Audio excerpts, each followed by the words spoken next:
আসসালামু আলাইকুম ভিউয়ার্স, কেমন আছেন সবাই? আশা করছি আল্লাহর রহমতে সবাই ভালো আছেন, সুস্থ আছেন। আমি আলহামদুলিল্লাহ ভালো আছি। আমার হাতে এটা আপনারা দেখতে পাচ্ছেন, এটাকে আমরা শোলা কচু বলি। অনেকে কাঠকচু আর অন্য বিভিন্ন নামে ডাকে বিভিন্ন জেলার মানুষ, তবে আমরা শোলা কচুই বলি। তো আজকে আমি এই শোলা কচুর বাটা করব। তো দেখতে থাকেন, আশা করছি ভিডিওটা আপনাদের কাছে ভালো লাগবে। তো প্রথমে শোলা কচুর আমি গা থেকে যে উপরে খোসা আছে সেই খোসাটা একটু পুরু করে ফেলে দিচ্ছি।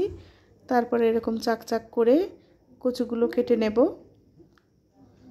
কচুগুলো কেটে নিয়ে ভালো করে পানি দিয়ে পরিষ্কার করে ধুয়ে নিতে হবে। কচুগুলো যখন পরিষ্কার করে ধোয়া হয়ে গেছে, তার ভিতরে আমি একটু লবণ আর হলুদ মেখে দিয়েছি। লবণ হলুদ মেখে কচুটাকে ভেজে নিতে হবে। আর এই কচুর ভর্তা বাটাটা যদি আপনারা একবার খান, বারবার খেতে মন চাইবে, এত টেস্টি হয় এই ভর্তা। তো এর আগে যদি কেউ খেয়ে থাকেন তাও জানাবেন, আর যারা খাননি অবশ্যই একবার বানিয়ে খাবেন। তো কচুটা এভাবে ভেজে তুলে নিয়েছি, তারপরে পেঁয়াজ রসুন আর কাঁচামরিচও একটু তেল দিয়ে ভেজে নিয়েছি।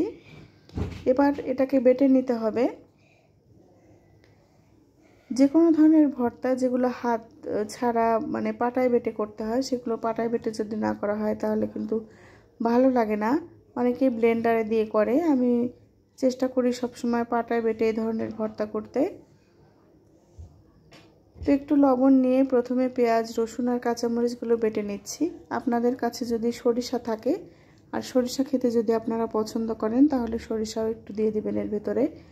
আমার সরিষাগুলো বের করে দেখি নষ্ট হয়ে গেছে, তাই আর দিতে পারলাম না। তো কচু ধরনের খাবারে একটু সরিষা দিলে খেতে ভালো লাগে। তো সরিষা ছাড়াও অনেক টেস্টি হয়েছে। আর সরিষা যদি আপনারা পছন্দ করেন তাহলে একটু সরিষা দিয়ে নেবেন। এবার ভালোভাবে কচু আর পেঁয়াজ রসুন কাঁচামরিচ বেটে নিয়ে তারপরে মিলিয়ে নিতে হবে। আর গরম গরম ভাতের সাথে এই ভর্তাটা খেতে কিন্তু অনেক ভালো লাগে। তো কচুগুলো এখন বেটে নিচ্ছি। একটা বাটা দিলে একেবারে মিহি হয়ে যাবে, খুব বেশি বাটতে হবে না। এখন পেঁয়াজ রসুন সব কিছু মিলিয়ে নিয়েছি। উপর দিয়ে একটু দিয়ে দিলাম সরিষার তেল। আলহামদুলিল্লাহ, খেতে এত টেস্টি ছিল। অবশ্যই কমেন্ট করে জানাবেন আমার কচু ভর্তা রেসিপি আপনাদের কাছে কেমন লাগলো। আর যদি ভালো লাগে, যদি মনে ধরে, তাহলে অবশ্যই একবার বানিয়ে খাবেন। আজ এ পর্যন্তই।